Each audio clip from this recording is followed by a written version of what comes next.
Hey everybody, Jason here in my still unfinished new workspace in my new home. I might update you guys as it comes along, or I don't know, you'll just see it in the background. So in the last video, I was talking about using computers to make music, specifically virtual instruments, which is digitally recreating other sounds, and it got me thinking about what are my favorite virtual instruments that I use in making music every single day. So I thought, let's keep the party going and keep making musical purists mad. So these are my top 3 favorite virtual instruments that I use every day in making music. First up is the TAL-U-NO-LX synthesizer. So I have a really special place in my heart for the Roland Juno 60 and Juno 106. There's just something really magical about the sound of it. It's been on thousands of songs. It's one of those instruments that you know even if you don't realize you know it. And it's such a versatile instrument. It does great pad sounds,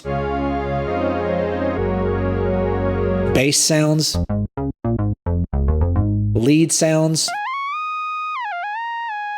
You can make it sound like a piano or an electric guitar or even a string section.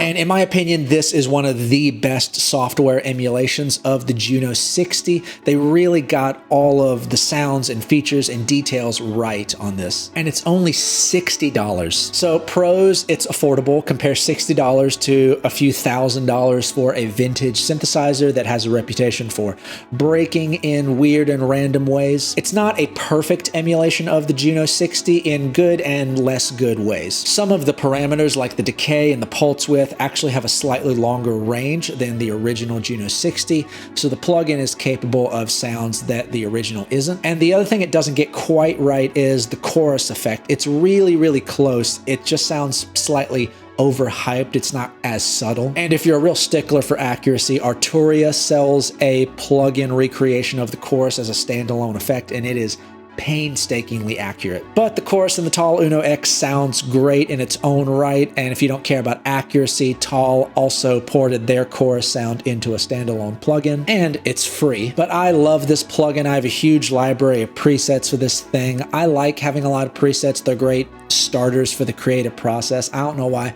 some people consider presets to be cheating. Again, what is it with cheating in music? Maybe I should make my own pack of presets for the LX. If that's something that interests y'all, hit me up on social media or leave a comment. Maybe I'll just send out a free link or something. Next up is XO by XLN Audio. The company XLN makes a lot of really great stuff. They're well known for their RC20 effect plugin, which just adds instant vibe to any track you put it on. I have their whole suite of Addictive Keys, and I love that thing. Most of the piano and Rhodes sounds that I've been using in the studio or on the stage lately have been from Addictive Keys. Now, if you're like me and you produce a lot of music and you're always looking for new and inspiring sounds, you probably own a lot of drum samples. Last I checked, I had something like 113 gigs of drum samples.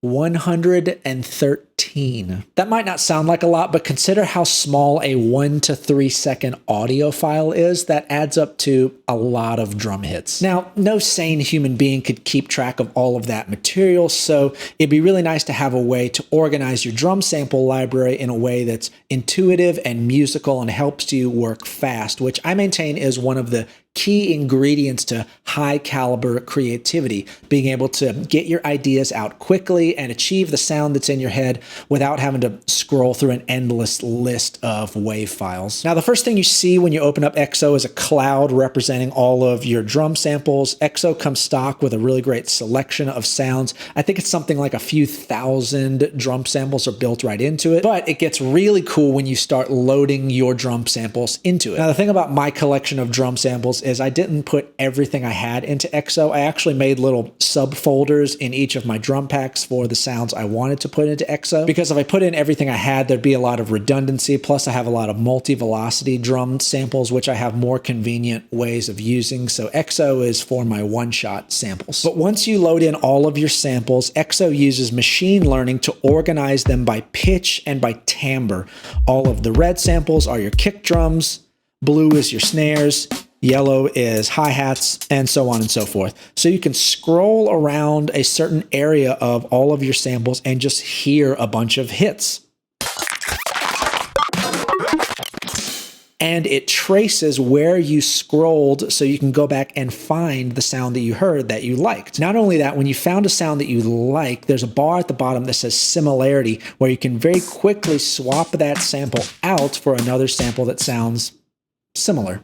This is great because when you have a sound that's not quite right, you don't have to go scavenging again. The perfect sample could just be 3 or 4 clicks away. And what I really like is in the bottom left corner, there's a graphical representation of which samples you chose for your kit. And with one click, you can swap out every sample in the kit for similar but slightly different sounding samples. So when I have a pattern that I really like, I can click through a bunch of times until I land on a vibe that's really inspiring me. And other than that, it's just a really great drum machine with 8 sample slots and all the controls you need to shape the sounds how you want. You can pan, adjust the attack, sustain, decay, adjust the pitch, velocity, sensitivity, high and low cut. It's got great built-in effects. You can even go in and non-destructively edit the samples themselves in the drum machine. And the sequencer is really intuitive and musical. It's really easy to adjust the timing of each drum in the sequencer so your patterns sound a little less stiff. And it's even got a great library of pre-built drum patterns to help you quickly get started on an idea.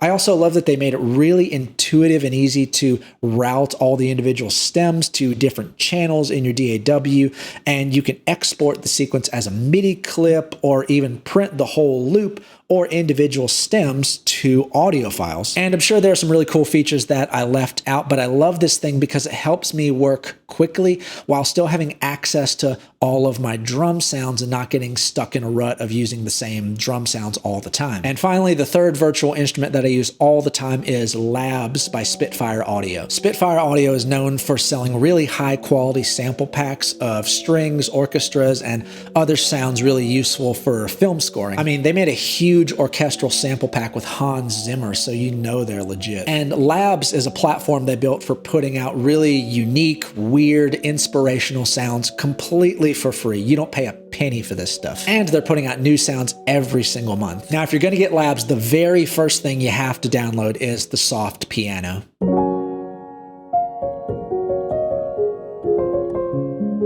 Much like the Juno, you've probably heard this piano a bunch and not even realized it. I think I read somewhere that it's reported to have been used on thousands of popular commercially released songs over the past few years. It's almost become like a game. I'll be listening to new music, hear a piano, and go, oh yeah, there it is. So it's this old upright piano with a strip of felt cloth across the strings, which gives it that soft, muffled tone, captured beautifully on really high-quality microphones and recording gear at Air Edel Studios in London. And they did such a great job of capturing all of the little imperfections and mechanical noises and giving it this really warm, intimate sound. And besides soft piano, you can find a bunch of other really cool sounds in Labs, like string quartets, mandolin, dulcimer, weird warped sounds, and even the sound of the streets of London on a busy day. And again, all of this is completely free.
So those are my top 3 favorite virtual instruments that I use in making music every day. If you want to check them out, links are in the description below. I'm not making any money on this, I just really like them. If you enjoyed this video, please like and subscribe, I would really appreciate it. And leave a comment below. What are some of your favorite plugins and virtual instruments that you use? Until next time, I'm Jason. Love you.